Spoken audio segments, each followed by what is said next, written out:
अल्हम्दुलिल्लाहि रब्बिल आलमीन वस्सलातु वस्सलामु अला खातमिन नबिय्यीन अम्मा बअद फ़अऊज़ु बिल्लाहि मिनश शैतानिर रजीम बिस्मिल्लाहिर रहमानिर रहीम। पढ़िए अस्सलातु वस्सलामु अलैका या रसूलल्लाह व अला आलिका व अस्हाबिका या हबीबल्लाह। अस्सलातु वस्सलामु अलैका या नबीयल्लाह व अला आलिका व अस्हाबिका या नूरल्लाह। नवैतु सुन्नतल इअ्तिकाफ। प्यारे प्यारे इस्लामी भाइयों, जब भी मस्जिद में दाखिल हुआ करें याद फरमाकर एतिकाफ की नीयत कर लें। उससे हमें फ़ायदा ये होगा कि दीगर इबादतों के साथ साथ हमें एतिकाफ का सवाब भी मिलता रहेगा। दुरूद पाक पढ़ने के बेशुमार फ़ज़ाइल व बरक़ात हैं। काबे के बदरुद्दुजा, तैबा के शम्सुद्दुहा सल्लल्लाहु अलैहि वसल्लम का फरमाने आली शान, मन सल्ला अलैया लम यलिजिन नारा। आका फरमाते जो मुझ पर दुरूद पाक भेजेगा वो आग में दाखिल ना होगा। सुभान अल्लाह। हमें दुरूद पाक कसरत से पढ़ते रहना चाहिए। क्या खूब सलातो सलाम का शेर है ना, क्या खौफ मुझको प्यारे नारे जहीम से हो। जहीम कहते हैं जहन्नम को। क्या खौफ मुझको प्यारे नारे जहीम से हो, तुम हो शफीए महशर, तुम पर सलाम हरदम, कोई नहीं हमारा हम किसके दर पे जाएं, ऐ बेकसों के यावर, तुम पर सलाम हरदम। जिंदगी में अपनी आदत बनाएं कि कसरत से दुरूद पाक पढ़ते रहा करें। मोहब्बत के साथ बाआवाज़ बुलंद दुरूद पाक पढ़ लें। सल्लू अलल हबीब सल्लल्लाहु तआला अला मुहम्मद सल्लल्लाहु अलैहि वसल्लम। आज माशाअल्लाह कादरी मस्जिद में ये अज़ीमुश्शान सुन्नतों भरा इज्तिमा जारी है और एक खुशगवार हैरत मुझे ये हुई कि शायद 4-5 दिन पहले ही हमने ये इज्तिमा तय किया है, मगर इस मोहब्बत और जोशो खरोश के साथ आप सब जमा हैं। रब्बे करीम आपका आना और मुंतज़मीन का इंतज़ाम करना अपनी बारगाह में कबूल फरमाए। माशाअल्लाह मुझे बताया गया कि इस मस्जिद में फजर की नमाज के बाद कुरान पाक की तिलावत, तर्जमे और तफसीर का हल्का लगता है, जिसमें तफसीर कुरान सिरातुल जिनान से 2-3 आयात रोज़ की पढ़कर सुनाई जाती हैं।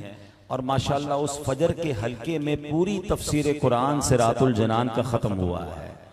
तो सुभान अल्लाह, मुबारक हो उन इस्लामी भाइयों को जिन्होंने ये काम किया, मुबारक हो जिन्होंने ये सुना, और अल्लाह करीम हम सब के दिलों को नूरे कुरान से मुनव्वर फरमाए। अब चूंकि कुरान की ख़त्म कुरान और तफसीर कुरान की बात हो रही है, तो उसी सिलसिले में मैं कुरान पाक ही की आयत, उसका तर्जमा और उसके तहत मिलने वाला पैगाम ये बयान करने की 2 नीयतें हैं। एक तो ये कि जो इस आयत में मैसेज है वो हम सबको मिले, और ये वो मैसेज है जो हम सबको ज़रूरत है। ऐसी प्रॉब्लम्स हैं हमारी जो हम जिसमें गिरफ्तार हो जाते हैं। इंशाअल्लाह इस एक आयत की तफसीर और तर्जमे से बहुत सारी गाइडलाइंस हमें मिल जाएंगी। और दूसरी नीयत यह है कि ये रियलाइज करवाया जाए कि जब एक आयत का तर्जमा और उसकी तफसीर और उससे मिलने वाले पैगाम में इतना कुछ है, तो अगर मैं पूरा कुरान पढ़ूंगा तो मुझे क्या कुछ नहीं मिल जाएगा। कुरान अल्लाह का पैगाम है, मोमिनों के नाम है, तो हमें चाहिए कि कुरान से दोस्ती लगा लें। एक हदीस पाक से जरा रियलाइज कीजिए कि मेरा और आपका कुरान से ताल्लुक कैसा है। अल्लाह के नबी अलैहिस्सलाम फरमाते हैं वो दिल वीरान है जिसमें कुछ कुरान नहीं है। अब चेक कर लें कि मेरे और आपके दिल में कितना कुरान है, हमारी दोस्ती कितनी है कुरान से।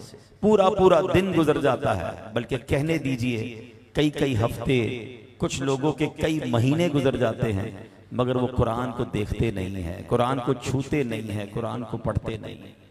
इतना दूरी कुरान से अच्छी नहीं है। आज बयान में ये नीयत एक और भी है कि जब अंदाजा हो कि एक आयत में इतना कुछ है, तो पूरे कुरान में क्या कुछ खजाने छुपे हुए नहीं होंगे। तो और से सुनेंगे इंशाअल्लाह तो बरकतें हासिल होगी। कुरान मजीद फुरकान हमीद में अल्लाह करीम इरशाद फरमाता है, वला तक़फ़ु मा लैसा लका बिही इल्म इन्नस-समअ वल बसर वल फुआद कुल्लु उलाइका कान अन्हु मसऊला। आसान तर्जुमा कुरान कंजुल इरफान। और उस बात के पीछे न पड़ जिसका तुझे इल्म नहीं, बेशक कान और आंख और दिल उन सब के बारे में सवाल किया जाएगा। कुरान ने वाज़े समझा दिया। ये कौन से पारा 15 है, सूरह बनी इसराइल आयत नंबर 36 है। एक अहम तरीन लेसन दिया गया और वो सबक क्या है, अगर इसको हम अपनी जिंदगी पे नाफिज कर लेना, यकीन माने इतनी सारी टेंशन और परेशानियों से बच जाएंगे। बहुत सारे जो घरों में खामखा के झगड़े हैं, दोस्तों में दूरियां हैं, मोहल्ले में बदगुमानियां हैं, ये सारी खत्म हो सकती हैं। बहुत सारा कीमती वक्त जो हमारा जाया हो जाता है बहसबाजी में, वो खत्म हो जाएगा। दिमागी उलझने और डिप्रेशन खत्म हो जाएंगे अगर इस एक आयत पर अमल कर ले। अब जरा गौर से सुने इस आयत में, मैं अब इसको जरा मजीद डिटेल से बयान कर देता हूं। कुरान कहता है वला तकफू, और पीछे न पड़। बार बार किसी बात के पीछे पड़ जाते हैं, पीछे ना पड़। किसके पीछे नहीं पड़ना? कुरान कहता है मा लैसा लका बिही इल्म, उस बात के जिसका तुझे इल्म नहीं है, और हर वो बात जिसका तुम्हें इल्म नहीं उसके पीछे मत पड़ो। क्यों? इन्न सम्अ वल बसरा वल फुआदा कुल्लु उलाइका कान अन्हु मसऊला। कुरान कहता है बेशक कान, आंख और दिल, इन सब के बारे में सवाल किया जाएगा। हम सबसे सवाल होगा आंख के बारे में, कान के बारे में, दिल के बारे में। सुभान अल्लाह। तो बताया जा रहा है कि इन तीनों की हिफाजत करनी है और उन बातों के पीछे मत पड़ो जिसका इल्म नहीं रखते।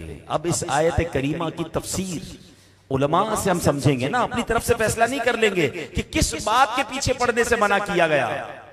सुभान अल्लाह। उलमा ने इस आयत के कई मतालिब बयान किए, कई डायमेंशंस बयान की कि इस एक आयत में हमें क्या क्या सीखने को मिल रहा है। पहला मदनी फूल जो सीखने को मिल रहा है कि झूठी गवाही मत दो। जो देखा नहीं वो मत कहो कि मैंने देखा है, जो जानते नहीं उसके बारे में मत कहो कि मैं जानता हूं। अल्लाह अकबर। कुरान कहता है वजतनिबू कौल ज़ूर, और झूठी बात से इज्तिनाब करो।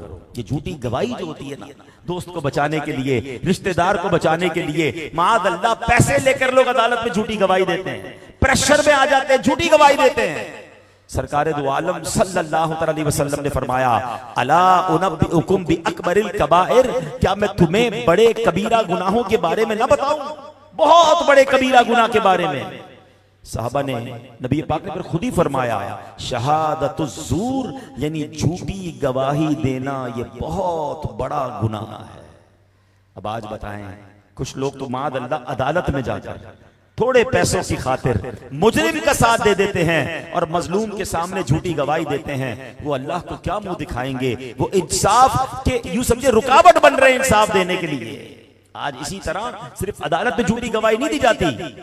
शौहर घर पे आए तो बीवी झूठी बात मां के बारे में कह रही होती है, बाज़ औक़ात सास बहू के बारे में कह रही होती है, नंद भावच के बारे में कह रही होती है, अपने दोस्तों के अंदर झूठी गवाहियां चल रही होती हैं। हाँ उसने ऐसा कहा था, हाँ वो ये कर रहा था।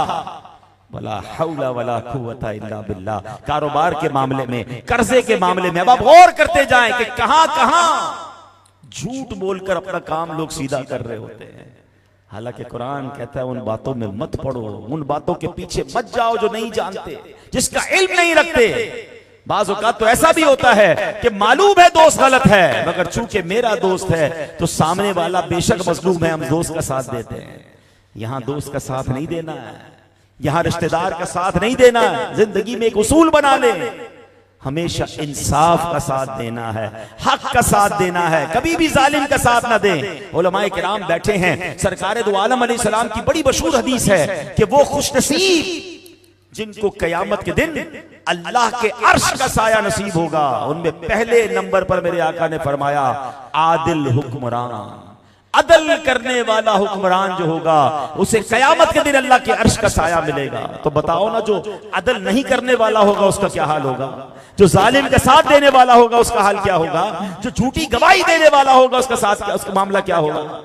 दोस्त का झगड़ा हो जाए, यार मेरे दोस्त का झगड़ा है, मैं दोस्त के साथ हूं। अरे भाई दोस्त जुल्म तो नहीं कर रहा, ये तो देख लो।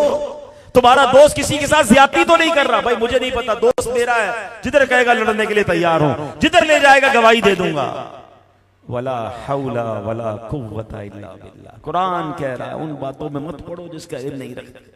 कभी जिंदगी में झूठी गवाही नहीं देनी। नबी पाक अलैहिस्सलाम ने फरमाया लन तज़ूल क़दम शाहिद ज़ूर हत्ता युजिबल्लाहु लहुन नार। झूठे गवाह के कदम भी ना हटने पाएंगे कि अल्लाह पाक उसके लिए जहन्नम वाजिब फरमा देगा। थोड़े पैसे के लिए झूठ बोलने वालों सोचो, अपने दोस्तों, अपने रिश्तेदारों, अपने जानने वालों के लिए, अपने कारोबार के लिए, अपना माल बेचने के लिए झूठ बोलने वालों सोचो कि ये शायद थोड़ी देर का फायदा तो हो जाएगा, मगर ये झूठी गवाही, आका फरमाते अभी कदम भी नहीं उठेगा उसका, वहां से हिलेगा भी नहीं कि उस पर जहन्नम वाजिब हो जाएगी। किधर जाएंगे हम? आगे चलते हैं। इसी आयत का दूसरा एक खूबसूरत पहलू, एक दूसरा मामला, कुरान कह रहा है भला तख्फु मा लैसा लका बिही इल्म, और उस बात के पीछे न पड़ जिसका तुझे इल्म नहीं। इसका एक माना उलमा ने यह बयान किया, जब जिस बात का तुम्हारे पास इल्म नहीं, अपनी तरफ से जवाब ना दो, खामखा अपनी अकल के घोड़े मत दौड़ाओ। पता चला कि 100% यकीन के साथ अगर आपको शरई मसला मालूम है, आप फिर बयान करें, अलबत्ता मालूम ना हो तो फिर बताएं ना। अब मसला यह है कि हर किसी को मसले बताने का शौक है, इल्म है या नहीं है। हर किसी को जनाब सोशल मीडिया मिल गया, कैमरा खोला, कुरान की तफसीर शुरू कर दी, माद अल्लाह कैमरा खोला, हदीस के बारे में बयान करना शुरू कर दिया, दीन की इंटरप्रिटेशन, दीन की तारीफ अब वो लोग बयान कर रहे हैं जिनके पास अपने पास भी इल्म नहीं। बल्कि यहां तो उलमा को भी कहा जाता है कि आप बेशक आलिम हैं, हर आलिम को हर मसला आता हो ये जरूरी नहीं है। अगर सवाल पूछा जाए और आपको नहीं आता तो आप कह दें ला अदरी। उलमा ने इसको भी आधा इल्म बयान किया है कि आपसे कोई पूछे और आप कहे मुझे नहीं मालूम, मैं पढ़ के बताऊंगा, ये इल्म की शान है। अल्लाह अकबर, कैसे कैसे नबी पाक ने सहाबा की तरबियत की। अब जरा एक वाकया सुनिएगा। अल्लाह अकबर, एक बार क्या हुआ कि अगर किसी ने गलत मसला बता दिया ना तो उसका इजाला भी करना पड़ेगा। ऐसा नहीं बंदा तौबा कर ले, कोई बताए कि यार आपसे गलती हो गई थी बयान में, आपने किताब में गलत लिख दिया था, आपने उस दिन मसला गलत बता दिया था, आपका मैं अल्लाह से माफी मांगता हूं। नहीं नहीं, जिसको गलत बताया है या आपकी बात जहां तक पहुंची है, अब इसका इजाला भी करना होगा। अल्लाह अकबर। एक बार क्या हुआ, सहाबी रसूल हजरत अबू हुरैरा रज़ियल्लाहु अन्हु, कितने बड़े सहाबी, ठीक है, नबी पाक सल्लल्लाहु अलैहि वसल्लम एक मरतबा इशा की नमाज पढ़ा के वापस जा रहे थे। मैंने देखा कि नबी पाक के रास्ते में एक औरत खड़ी है, अपने आप को पूरी तरह ढांक कर रखा है। उसने मुझे बुलाया, कहती ऐ अबू हुरैरा, मुझसे बहुत बड़ा गुनाह हो गया है, क्या मेरे लिए तौबा है? मैंने गुनाह की तफसील पूछी, उसने अपना गुनाह बताया। मैंने कहा तू तो हलाक हुई, दूसरों को भी हलाकत में डाल दिया, इतना बड़ा गुनाह करके तू तौबा की उम्मीद रखती है? अल्लाह पाक की कसम तेरे लिए कोई तौबा नहीं। हजरत अबू हुरैरा ने यह बयान कर दिया। अच्छा, सैयदना अबू हुरैरा रज़ियल्लाहु अन्हु ने जब ये बयान किया तो वो औरत तो शर्मिंदगी का इतना गलबा हुआ, कांपने लगी और कांपते कांपते बेहोश हो गई। हजरत अबू हुरैरा कहते कि मैं तो अपने रास्ते चला गया। फिर ख्याल आया कि सरकार दो आलम अलैहिस्सलातु वस्सलाम दरमियान हमारे मौजूद हैं, मैंने उनसे पूछे बगैर ही हुक्म सुना दिया, मैंने उनसे बात ही नहीं की, मैंने उनसे मसला पूछा ही नहीं। कहते मैं नबी पाक की बारगाह में गया, आका को सारी बात बताई कि एक औरत आई थी, बहुत बड़ा गुनाह करके आई थी, हुजूर पूछ रही थी कि मेरी तौबा कबूल है कि नहीं। मैंने तो कह दिया तेरी तौबा कबूल नहीं। अल्लाह अकबर। नबी पाक ने ये सुना तो फरमाया इन्ना लिल्लाहि व इन्ना इलैहि राजिऊन। ए अबू हुरैरा, तू खुद भी हलाक हुआ, उस औरत को भी हलाकत में डाला, क्या तुम्हें अल्लाह का ये फरमान याद नहीं? फिर नबी पाक ने कुरान की ये आयत पढ़ी, इल्ला मन ताबा व आमना व अमिला अमलन सालिहन फउलाइका युबद्दिलुल्लाहु सय्यिआतिहिम हसनात व काना अल्लाहु गफूरर रहीमा। क्या शानदार ऐलान है तौबा करने वालों के लिए कुरान में। अल्लाह फरमाता है मगर जो तौबा करे और ईमान लाए और अच्छा काम करे तो ऐसों की बुराइयों को अल्लाह नेकियों से बदल देगा, और अल्लाह बख्शने वाला मेहरबान है। खुदा की कसम, इस आयत में जो दिलासा है, अरे अल्लाह गुनाह माफ कर दे, ये उसकी बड़ी मेहरबानी है। मगर सच्ची तौबा करने वाला हो और रब तौबा कबूल करे तो सिर्फ गुनाह माफ नहीं फरमाता, गुनाहों को नेकियों से बदल देता है। क्या शान है मेरे करीम की। ऐसे करीम की नाफरमानी बंदा करे, ऐसे करीम मालिक को कैसे नाराज करे। नबी पाक ने ये आयत सुनाई सैयदना अबू हुरैरा को। अल्लाह अकबर। हजरत अबू हुरैरा को एहसास हो गया मैंने गलत मसला बयान कर दिया है। आप पर ये एहसास इतना गालिब हुआ, आप मदीना मुनव्वरा की गलियों में आवाज लगाने लगे। एक औरत ने रात मुझसे मसला पूछा था, औरत ने चेहरा ढांपा हुआ था, आप जानते नहीं थे वो औरत कौन सी है, अब उसकी तलाश जारी है, आप ऐलान करते जा रहे हैं, कोई बता दे वो औरत कौन है। सारा दिन सदा लगाते रहे, रात जाकर पता चला कि वो कल जो औरत आई थी वो फिर उसी जगह खड़ी है। आप उसके पास गए, नबी पाक का फरमान सुनाया और सुनाया तुम्हारी तौबा बिल्कुल कबूल होगी, अल्लाह बड़ा गफ्फार है, वो सत्तार है, तौबा करना है तुमने। ये औरत तो खुशी के मारे अब बेहोश हो गई, पहले गम के मारे तकलीफ के मारे बेहोश हुई थी, अब खुशी के मारे बेहोश हो गई। और अब कहती है, सुनते ही खातून इतनी खुश हुई कि मारे खुशी के कहा मेरा एक बाग है, मैंने अपने गुनाह के कफारे में वो बाग राहे खुदा में सदका कर दिया। अब इस वाक़े से कई बातें सीखने को मिल रही हैं। किसी को ना उम्मीद नहीं करना चाहिए। कुछ लोग जो हैं या तो खुद ना उम्मीद हो जाते हैं, ये दूसरों को इतने सुना रहे होते कि तेरी तो बिल्कुल तौबा कबूल नहीं, तू पक्का जहन्नमी। वो बंदा अल्लाह के करीब कैसे आएगा? मैं और आप कौन है किसी के बारे में फैसला करने वाले? वो करीम मालिक है, वो चाहे तो एक नुक्ते पर मगफिरत फरमा दे।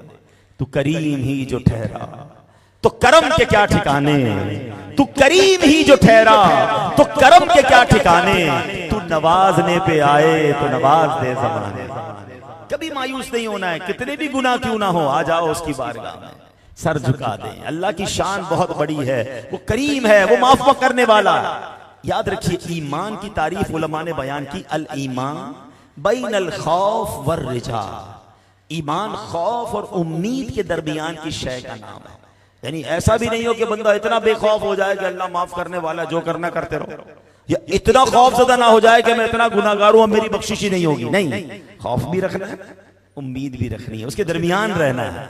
तो ये पता चला कि किसी को ना उम्मीद नहीं करना। और दूसरी बात, कभी गलत मसला बयान ना करें। नहीं आता मना कर दें, आपकी शान में कोई कमी नहीं होगी। बड़े बड़े उलमा, बड़े बड़े फुकहा बिल्कुल भरे मजमे में कह दिया करते कि मुझे नहीं मालूम, ला अदरी। अगर आज के दौर में देखें, एक ऐसी शख्सियत जिसके करोड़ों मुरीद हैं और जनाब बराए रास्त वो मदरी चैनल पर मौजूद होते हैं, न जाने लाखों करोड़ों आशिकार रसूल दुनिया भर में सुन रहे होते हैं, उनसे सवाल किया जाता है, बाज़ औक़ात कहते हैं मुझे इसका मसला नहीं मालूम, मैं मुफ्ती साहब से पूछकर बताऊंगा। और अगर कभी मसला बता दिया और बाद में पता चला कि गलती हो गई है, आप लाइव चैनल पर आकर बताते हैं कि फला दिन मैंने ये मसला बयान किया था, उसमें ये कमजोरी रह गई, अब वो क्लिप डिलीट कर दिया जाए, ये नया क्लिप लगा दिया जाए। मैं आपसे पूछता हूं, अमीर अहले सुन्नत का इस तरह मसला बयान करना, उलमा से पूछकर बयान करना, अपनी बात नहीं आती तो मना कर देना, क्या आपकी इज्जत कम हो गई? क्या लोग आपसे दूर हो गए? नहीं होता है साहब, अल्लाह पाक और इज्जत देता है, मगर कुछ लोग इसको कसरे शान समझते हैं कि यार मुझसे मसला पूछा है, भैया कैसे कह दूं मुझे नहीं आता। माद अल्लाह जो दिमाग में आया वो बता देते हैं, ये हराम। सरकार दो आलम सल्लल्लाहु अलैहि वसल्लम की हदीस, जिसने कुरान के मुतालिक बगैर इल्म के कुछ कहा, वो अपना ठिकाना जहन्नम में बना दे। आज तो लोगों का तकिया कलाम हो गया, अल्लाह ने कुरान में ये फरमाया, तुम्हें नहीं पता अल्लाह क्या कहता है, उसको रोक के पूछ लो ना, बताओ कहां है कुरान में, तो कुछ भी नहीं पता होगा, बस बहस करनी है। अल्लाह ने कुरान में फरमाया, हुजूर की हदीस है, तुम्हें मालूम नहीं अल्लाह क्या कहता है इस बारे में? आपको मालूम है, आप सुनाए ना कौन सी आयत है, और आपने कहा किस आलिम दीन से उसकी तफसीर पढ़ी है। ये अपनी जबान पे आना भी नहीं चाहिए। जब तक 100% इल्म ना हो, अपनी राय से कुरान बयान करना, अपनी राय से हदीस बयान करना, ये जहन्नम में जाने वाला काम है। आप देखिए, जो जितना सही आलिम होगा ना, वो उतना मोहतात होगा, जितना ज्यादा जिसको इल्म होगा वो उतना मोहतात होगा। ये बेइल्म पानी के बुलबुले आपको सब जरा नजर आ रहे हैं। और अफसोस ये है कि हमारे नौजवान, सोशल मीडिया सबके पास है, सबको सुनना है, सुन के फिर परेशान हो रहे हैं कि हजरत फलां तो ये कहता है, फलां ये कहता है। अल्लाह के बंदों, पहले अपना अकीदा तो सीख लो। छोटी सी क्लिप आती है, लोग परेशान हो जाते हैं। सदियों से जो हमारे औलियाए किराम, सहाबाए किराम, हमारे उलमा में सिखाते आ रहे हैं, लेकिन आज कोई एक छोटा सा क्लिप आ जाए तो परेशान हो जाते हैं कि यार हम रफ़ा देन क्यों नहीं करते, हम ये 2 रकअत वितर की क्यों नहीं पढ़ते, फला आलिम तो कह रहा था 1 रकअत भी होती है, 2 भी होती है, हम 3 क्यों पढ़ते। अपना इल्म मौजूद नहीं है, सबको सुन के कंफ्यूज होना है। तो मेरे प्यारे भाई, पहले खुद तो इल्म हासिल कर लें। और इल्म किससे सीखना है? जो उलमा हैं, उलमाए हक हैं। प्रॉब्लम यह है कि हमने उलमाए हक से दीन सीखा नहीं और सोशल मीडिया पे सबको सुनना शुरू कर दिया। मैं सिर्फ एक मिसाल के जरिए बात को समझा देता हूं। आपको अपना घर बनाना हो, ठीक है, किसी दर्जी, आपका मोहल्ले में एक दर्जी हो, कपड़े बड़े अच्छे सीता है, आपका बेस्ट दर्जी कोरंगी का। कोई बंदा कहे यार ये कपड़े बड़े अच्छे सीता है, घर भी इसी से बना लेते हैं, तो आप क्या कहेंगे? भाई वो दर्जी है, वो बिल्डर नहीं है, ठीक है। अच्छा, एक बंदा जो है, आप जब भी जाते हैं कसाई के पास, वो गोश्त बड़े अच्छे तरीके से काटता है, आप कहते हैं यार इसकी हाथ बड़ा अच्छा चलता है, अपने बेटे का ऑपरेशन भी इसी से करवा लेते हैं। आप कहेंगे वो कसाई है, वो डॉक्टर नहीं है। मौलाना साहब तबीयत खराब हो गई आपकी, इलाज डॉक्टर से होता है, गोश्त कसाई से लेना होता है, बिल्डिंग घर से, घर जो है वो बिल्डर से बनाना होता है, जूते मोची से सिलवाने होते हैं, वो सब पता है आपको। तो मुझे बताओ ना फिर दीन किससे सीखना होता है? फिर उलमा, यानी हर चीज का एक्सपर्ट चाहिए। दीन जो बयान करे हम उसका सुनना शुरू कर देते हैं। उससे पहले ये तो चेक करो वो खुद आलिम है कि नहीं, उसने खुद दीन कहां से सीखा है, क्या उसके दिल में इश्क़ सहाबा है, इश्क़ अहले बैत है, अल्लाह रसूल की मोहब्बत है कि नहीं। पता चला वो जनाब इल्म सिखाते सिखाते कुरान पढ़ते पढ़ते मेरे साहबा के खिलाफ बात कर देता है, कभी अहले बैत के खिलाफ बात कर देता है, कभी माअज़ल्लाह औलिया के खिलाफ बात करता है। ऐसे बंदे की बात सुननी क्यों है? कोई आपके बाप को बुरा भला कहे, आपकी वालदा को बुरा भला कहे, आप उससे दीन सीखोगे? उसके तो करीब भी नहीं जाओगे। और साहबा के काम के बारे में कोई बकवास कर रहा है, कह रहे हैं यार हम तो कुरान सुनते हैं ना, उसका क्लिप बड़ा मशहूर हो जाता है। क्या हो गया हमें? इसीलिए कुरान कहता है कि उन बातों में मत पढ़ो कि जिसका तुम्हें इल्म नहीं है। अल्लाह ने इतने प्यारे उलमा दिए, उलमा हक दिए, उनके कदमों को थाम लें। ये फितने आते रहेंगे, ये तूफान आते रहेंगे, मगर अल्लाह की रहमत से जो आला हजरत के दामन से वाबस्ता उलमाए किराम हैं, आप उनका दामन थाम लें इंशाअल्लाह। अल्लाह ने चाहा हमारे सैयदी आला हजरत हमें सहाबा और अहले बैत की ऐसी मोहब्बत पिला रहे हैं, उनके पीछे पीछे इंशाअल्लाह, सरकार के पीछे पीछे जन्नत में जाएंगे इंशाअल्लाह। आगे चलते हैं। इस आयत का एक और महमल, एक और खूबसूरत जो पैगाम है, कुरान कहता है वला तख्फु मा लैसा लका बिही इल्म, और उस बात के पीछे न पड़ जिसका तुझे इल्म नहीं। सहाबी रसूल हजरत अब्दुल्लाह इब्न अब्बास फरमाते हैं इसका माना यह है बगैर इल्म के किसी पर झूठे इल्जाम मत लगाओ। अल्लाह अकबर, ये बदगुमानियां और ये इल्जाम तो इस कदर आगे बढ़ गए हैं, तौबा तौबा, हर बात में बदगुमानी है। किसी को फोन किया, फोन नहीं उठाया, हाँ भाई अब तो अमीर आदमी हो गया है ना, गुरूर आ गया, तकब्बुर आ गया, मेरा फोन कहां उठाएगा, पैसे वालों का फोन उठाता है। अरे अल्लाह के बंदो, बंदा कभी कभी नहीं उठा सकता फोन। इस वक्त आप इज्तिमा में बैठे, बहुत सारों के फोन बज रहे होंगे, साइलेंट है जेब में, फोन आप नहीं उठा रहे, और आपके बारे में बदगुमानी कर रहा है कि यार बड़े मुतकब्बिर हो गए हैं। तो क्या है ये? हराम, जहन्नम में ले जाने वाला काम। यानी आप बात तो करें, देखिए इस कदर बदगुमानी बढ़ गई है। शौहर थोड़ी सी तवज्जो कम हो जाए बीवी पर तो बीवी समझती, लगता है सास ने कुछ अमल करवा दिया होगा। सास से 2 दिन शौहर अपने माँ से ना मिले, लगता है बीवी ने कुछ करा दिया होगा। अपनी दुकान या मार्केट के अंदर मस्जिद है ना, मार्केट वाले भी होंगे, किसी की दुकान पर जरा ग्राहक ज्यादा चले जाएं, यार लगता है तावीज करवा दिया होगा। 2 दिन टोपी पहन के आया था, तस्बीह पहन के मेरी तरफ ही देख के तस्बीह पढ़ रहा था, लगता है कोई खास वजीफा लाया, मेरी दुकान पर ही दम कर रहा है। अरे भाई किसके पास टाइम है जो आप पर अमल करवाएगा? यार आप में है, मुझ में और आप में ऐसा क्या है जो लोग जादू भी करवाएंगे, जिन भी भेज देंगे? सारी दुनिया का मैं ही मसला हूं कि मेरे ही खिलाफ सारे लगे हुए हैं। अल्लाह के दस्ते कुदरत में मेरी किस्मत है। मेरे रिश्तेदारों और मेरे पड़ोसियों और दुकानदारों के हाथ में क्या मेरी किस्मत हो गई कि जनाब मेरा फला मामला उसकी वजह से हो गया, फला प्रॉब्लम उसकी वजह से हो गया। अपने अमाल की तरफ तवज्जो क्यों नहीं करते कि मेरे गुनाहों की कहीं मुझे सजा ना मिल रही हो?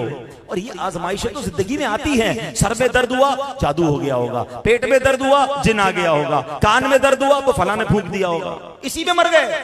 और बदगुमानियां निकले इससे बार। भाई शरीयत हमें, हमारा इस्लाम ये नहीं सिखाता। ऐ मेरे प्यारे इस्लामी भाइयों, कुरान कहता है इन्नल हुक्म इल्ला लिल्लाह, फरमाया हुक्म तो अल्लाह ही का चलता है। और एक मकाम पर फरमाया अल वलायतु लिल्लाहिल हक, और तमाम इख्तियार सच्चे अल्लाह का है। इख्तियार रब का है, लोगों का नहीं कि वो करवा देगा, वो करवा देगा। मेरे नसीब में तो हो सकता है, वरना कोई मुझ पर कुछ नहीं करवा सकता।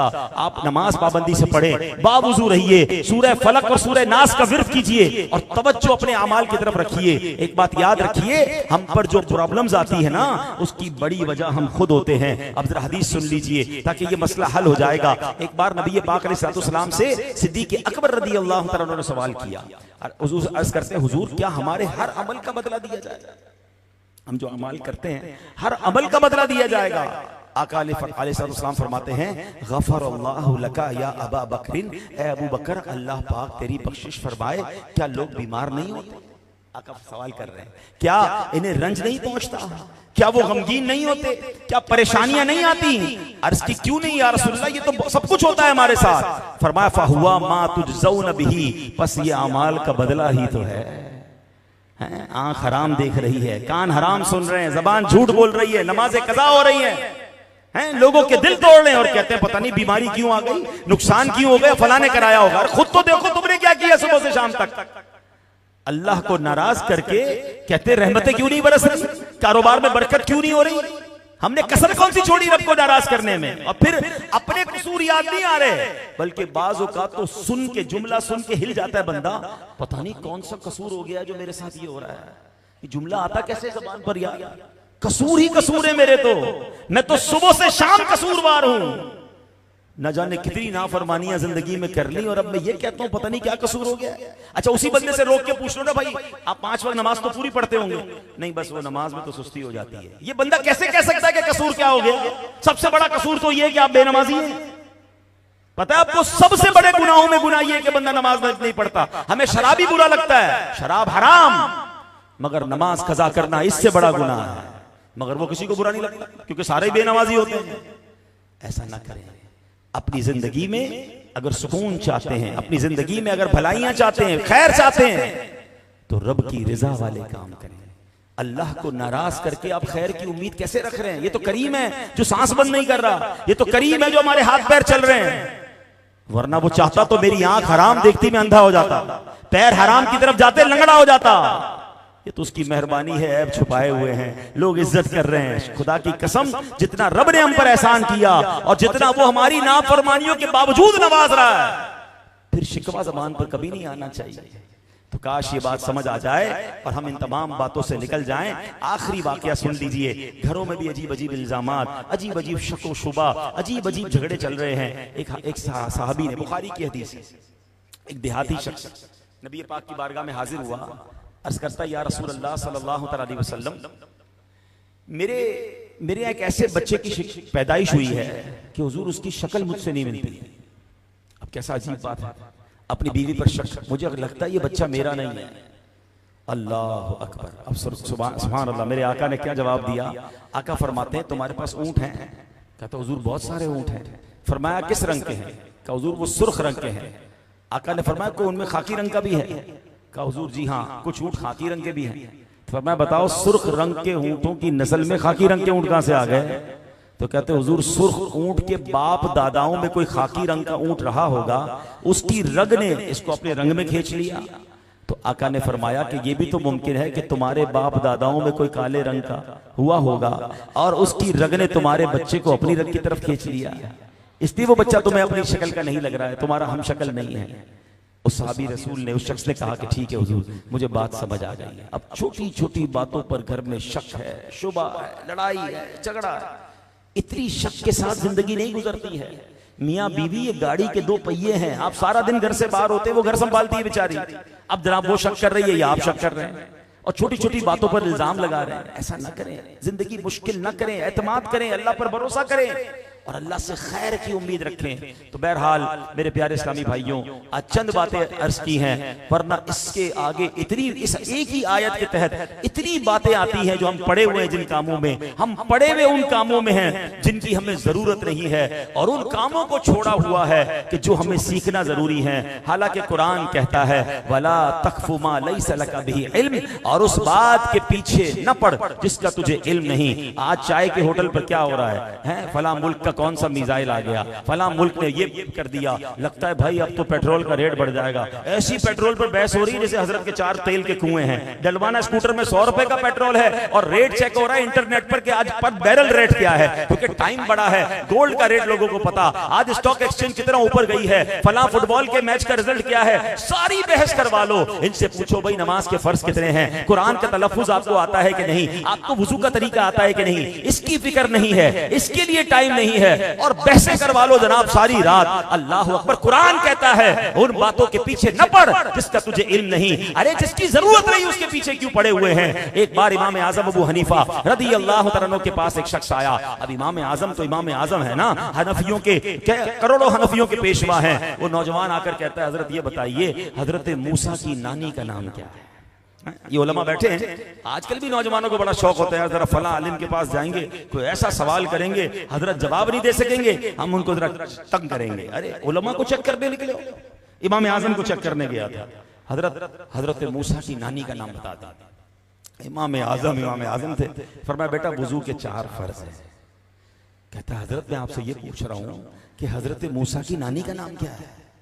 आपने फरमाया बेटा वुजू के 4 फर्ज हैं। कहा हजरत मैं तो आपको बहुत बड़ा इमाम समझता था, मैं तो समझा आप मुफ्तियों के भी इमाम हैं, मैं आपसे एक आसान सा सवाल कर रहा हूं, हजरत मूसा की नानी का नाम बताइए, आप मुझे वजू के फर्ज बता रहे हैं।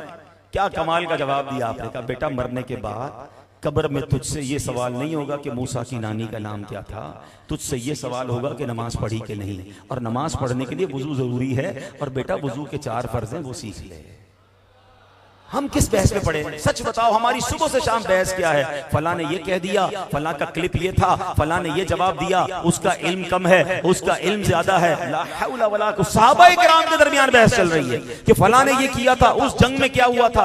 वो अल्लाह के बंदे और वो सहाबा सब जन्नती हैं, हम कौन होते किसी के बारे में बात करने वाले। अंदर देखो ना हमारे अंदर क्या चल रहा है, हमारे अंदर कितनी कमजोरी है। 4 दोस्त मिलकर बैठते, कोई कहता है जरा अंदर की खबर सुनाओ, वो अगला भी आके कहता है बहुत अंदर की लाया हूं। अच्छा अच्छा जल्दी बता क्या लाया अंदर की। अरे अपने अंदर की देखो ना, किसी के घर के अंदर क्यों झांकना है। कुरान कह रहा है वला तजस्ससू, अरे तजस्सुस ना करो, लोगों की पोशीदा बातों के तजस्सुस में ना पड़ो। और हमें किसी के घर में क्या हो रहा है, किसी के कारोबार में क्या हो रहा है, यार इसने नई मोटरसाइकिल कैसे ले ली, नया मोबाइल कैसे ले लिया, समझ नहीं आ रहा, लगता है 2 नंबर का काम कर रहा है। अरे भाई अल्लाह उसे नवाज रहा है, अल्लाह उसे दे रहा है, और तुम्हें तकलीफ क्यों हो रही है। और अगर वो 2 नंबर का काम कर भी रहा है तो वो जाने, उसका रब जाने। आपको किसने इंस्पेक्टर बनाया है? इस अंदर की खबर लो ना कि इधर कितनी बुराइयां हैं। दिल भरा हुआ है कीने से, दिल भरा हुआ है हसद से, नमाजें मेरी कज़ा हो रही है, कुरान मुझे सही पढ़ने नहीं आता, वुजू और गुस्ल के फराइज हमें नहीं मालूम, और हम चले दूसरों को चेक करने के लिए। तो ना करें मेरे प्यारे इस्लामी भाइयों, आज इस मुबारक इज्तिमा में आए हैं, खुदारा ये नियत करके जाएं कि जो मुझ पर इल्म सीखना जरूरी है वो मैं इल्म सीखूं, और वो जरूरी इल्म सही जगह से सीखूं, उलमाए हक के साथ बैठकर सीखूं। अल्लाह की रहमत से आज के इस पुरफितन दौर में दावत इस्लामी एक ऐसी नेमत है जिसने मस्जिद मस्जिद दर्स का सिस्टम बना दिया। 5 मिनट बैठे तो दर्स के जरिए कुछ सीख रहे हैं। मस्जिद मस्जिद मदरसतुल मदीना बालिगान खोल दिया कि जनाब हर बड़ी बड़ी उम्र के इस्लामी भाई बुजुर्ग भी हैं, वो आए बगैर फीस के 5, 10, 15 मिनट बैठे, अपने तलफ्फुज दुरुस्त करके जाएं, अपनी नमाज ठीक करके जाएं। काफिलों में जाते हैं तो नमाज के प्रैक्टिकल हो रहे हैं, नमाज कोर्स करवाए जा रहे हैं, फर्ज उलूम कोर्स करवाए जा रहे हैं, ताकि जो बेसिक्स हैं हम वो सीख जाएं। तो है मेरे प्यारे इस्लामी भाइयों, दावत इस्लामी के इस माहौल से वाबस्ता रहें। आपके कोरंगी से भी काफिले रवाना होते हैं, उन काफिलों में सफर करें। और माशाअल्लाह मुझे बताया गया कि इस मस्जिद में जल्द जामियतुल मदीना की तरकीब भी करने जा रहे हैं इस्लामी भाई। तो बहुत अच्छी खबर है कि जब भी ये ऐलान हो कि दरसे निजामी आलिम बनाने वाला इदारा अगर आपके इलाके में बनता है तो दाखिला लें, अपने बच्चों को बच्चियों को दाखिल कराएं, ताकि हर घर में एक आलिम होना चाहिए। एक जुमला हम सुनते हैं, लोग कहते हैं जनाब खानदान में एक डॉक्टर होना चाहिए, खानदान में एक वकील होना चाहिए। सच्ची बात बताऊं, खानदान में एक आलिम दीन होना चाहिए, खानदान में एक हाफिज कुरान होना चाहिए। अब चेक करें आपके खानदान में उलमा है कि नहीं, आपके बच्चों में कोई हाफिज है कि नहीं तो आज नियत करें। Dawat Islami free of charge, करोड़ों रुपए दावत इस्लामी के खर्च होते हैं, मगर हमारे बच्चों को वो आलिम बना रही है, हाफिज बना रही है। तो क्यों ना हम अपने बच्चों को आलिम और हाफिज बनाएं और अपनी आने वाली नस्लों को इल्म दीन सीखने वाला बनाएं। अल्लाह करीम हमें अमल करने की तौफीक अता फरमाए। आखिर में मस्जिद इंतजामिया का आप सबका शुक्रिया अदा करता हूँ, आपने मुझे मौका दिया, बुलाया, बड़ी इज्जत दी। अब एक मेरी गुजारिश है कि मेरा एक और बयान है और मुझे कोरंगी में ही एक और जगह पहुंचना है, वहाँ इंतजार हो रहा होगा, 11 बजे का वहाँ टाइम था, 11 बज चुके हैं। अब आप सबसे मैं मुलाकात करूंगा तो वहाँ नहीं पहुंच सकूंगा, और अगर मैं मुलाकात किए बगैर निकलूंगा तो मुझे एक डर ये है कि शोर होगा, धक्के होंगे। मस्जिद में शोर मचाना भी हराम, धक्के देना भी हराम। हम आए नेकी कमाने हैं ना, अल्लाह रसूल का जिक्र करने आए। मैं आप सबसे मिल तो नहीं सकूंगा, लेकिन आप धक्का देंगे, बड़ी बड़ी उम्र के बुजुर्ग बैठे हैं, किसी को धक्का लग जाएगा, कोई गिर जाएंगे, गुनाहगार ना हो जाए। आप बैठे सुकून से बैठे। माशाल्लाह यहाँ उम्मीद है कि महफिल जारी रहेगी या दुआ वगैरह भी होगी, तो आप मुझे सुकून से निकलने दें। आप इसी तरह प्लीज डिसिप्लिन के साथ बैठे रहें। मुझे याद रहे कि एक बार मैं कादरी मस्जिद गया था तो वहाँ के इस्लामी भाई बड़े डिसिप्लिन वाले थे और मुझे आसानी से उन्होंने जाने दिया। मैं दुआ करता हूँ या अल्लाह हम सबको आपस में एक दूसरे से मदीना पाक में मिलना नसीब फरमा। हम इंशाल्लाह मक्के में मिलेंगे, मदीने में मिलेंगे, या जिंदगी में फिर कभी आया आपके पास तो मिलेंगे, लेकिन अभी बैठ जाएं, खड़े नहीं होंगे। मैंने दोबारा कहा ना, धक्का नहीं देना है।